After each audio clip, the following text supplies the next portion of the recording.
omuntu bw'aba asazeewo okulya enguzi aba asazeewo okutta history y'eggwanga oba ensi yo.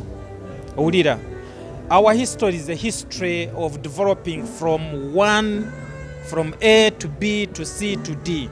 Naye gwe bw'ojja n'ogamba nti nze ngenda kulya enguzi kiba kitegeeza osazeewo okusaanyawo history y'abantu. Mpozi n'ekyokubiri, tulina gap ya abalina n'abatalina. Nze ku lwange ndowooza nti enguzi egaziwa gap eyo n'egigaziya.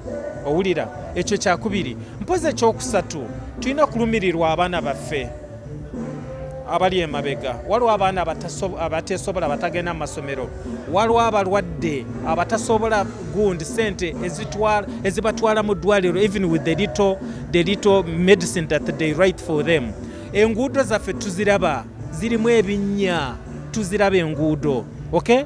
Bingi bye twali badde nga tusobola okukola ng'eggwanga naye olw'enguzi tetusobola bikola. Kale nno nze ndowooza buli omu, naye obuzibu bwange bwenina nti tulina okukaanya, tulina okukaanya engeri gye tugenda kulwanyisamu enguzi eno. Nze obuzibu bwange bwenina is the methodology. Okay? Era bwe tubanga tuwandika ku bintu ebikwata ku nguzi, oluusi omuntu takutegeera, ayinza okulowooza nti gwe toyagala kulwanyisa nguzi olw'okuba togenze ku palamenti, kutambula kugenda mu palamenti. Nedda, teri akugamba nti okulwanyisa enguzi olina okugenda ku palamenti. Nze kati obuzibu bwenina, naye tulina okukola conversation, tulina okutuula tukaanye nti enguzi eno tugenda gifightinga tutya. It is multidimensional. Tulina okukozesa amateeka, tulina okukozesa politics. Bw'oba oli enguzi toddayo mu palamenti. Enguzi bwe baba bagirira mu palamenti tojja kuddayo. Tulina okuexposinga bali enguzi, tulina okubatwala mu courts. Owulira? So nze ku lwange ndowooza nti amakubo tukyalina mangi, era sirowooza nti tukoze exhaustion oba tukoze buli kimu kyonna ekisoboka okulaba nti amakubo ago tugakozeseza ne tulwanyisa enguzi. Naye sirowooza nti bwe tuba tugenze mu palamenti oba awalala ne twonoona ebintu nti awo tuba tulwanyisiza enguzi. Sirowooza. Kale nze ku lwange nayogera kya dialogue. Dialogue saagamba dialogue n'abali b'enguzi. Nagamba tulina okutuula ffe ng'abantu.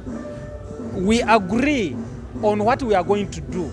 This is what I called for. Naye okulwanyisa enguzi mu ggwanga ffenna tulina okukolera wamu tulabe nti tugirwanyisizza. Era oyo yenna ali enguzi alina space ye eri luzira. Owulira? Yes, alina space ye eri luzira. That is true. Era tulina okumanya nti erina cost. Bw'oba olidde enguzi erina cost, and that is it. Ekirala ndowooza tugye essente oba enguzi mu byobufuzi bya Uganda. I don't want to sound like a politician. Naye sirowooza nti bwe mba nsasudde miliyoni 5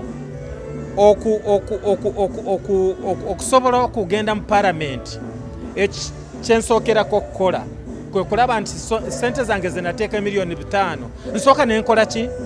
Kakati mu palamenti ozifuna otya? Deals biki ng'ebyo. Nze ku lwange ndowooza kiba kirungi tukendeeze monetization of politics. Tugikendeeze n'abantu bennyini abalonda abantu mu constituencies ne mu byalo. Sooka ompe ssente bwe ziti nkolera akalulu, naawe oba enguzi eyo oba okola ki? Oba oseesaamu. Okiwulira? Kale tetusobola kugamba tugende tulwanyisa enguzi nga tetukoze conversation kumanya biki ebireetera abantu kulya enguzi. Bwe tuba tetubinogedde eddagala ndowooza olutalo luno terujja. There are so many pangs of corruption in the society. It will stifle service delivery. It will create a lot of gaps between the haves and the have-nots, and it's actually an enemy of development, corruption. And as such, we must all come together and be able to fight, corruption within society. That is the bottom line I can say about corruption. Countries that have developed have developed because they have learned from their history. They have developed because, you know, they didn't have to, they read. You know, reading culture stimulates people's thinking. You know, it stimulates people's creativity. It stimulates people to do research so that they can be able to develop themselves and develop society. Ugandans, we must develop a reading culture, because without reading culture, it means that there are so many things that we cannot do as a people. So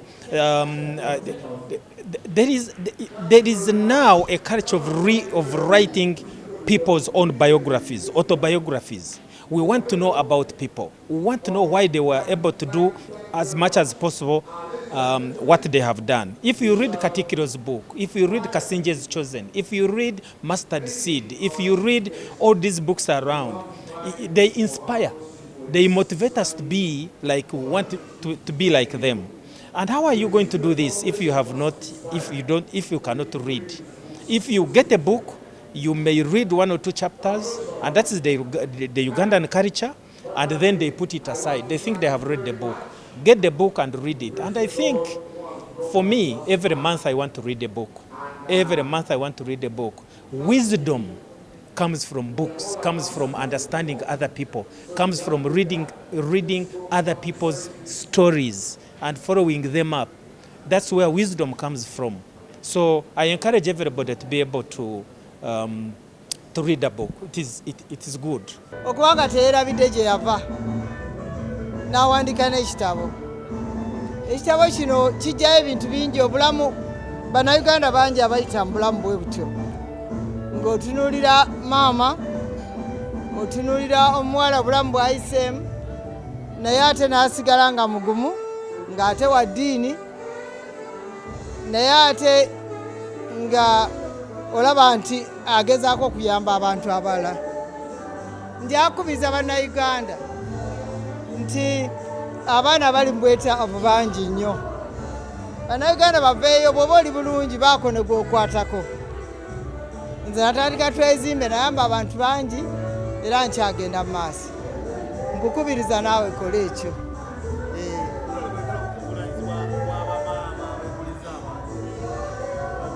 Babonaabona nnyo, bamama beekuliza abaana babonaabona nnyo, bayita mu bintu bingi. Naye nsaba abantu bonna oba bannayuganda balabe nti bamaama abo babakwatako, ba single mothers. I'd like to encourage Ugandans to look at book reading, because it's a source of so much information. Because people write about their lives, and you never find that anywhere, not even in films. So please, Ugandans, go back to the reading culture.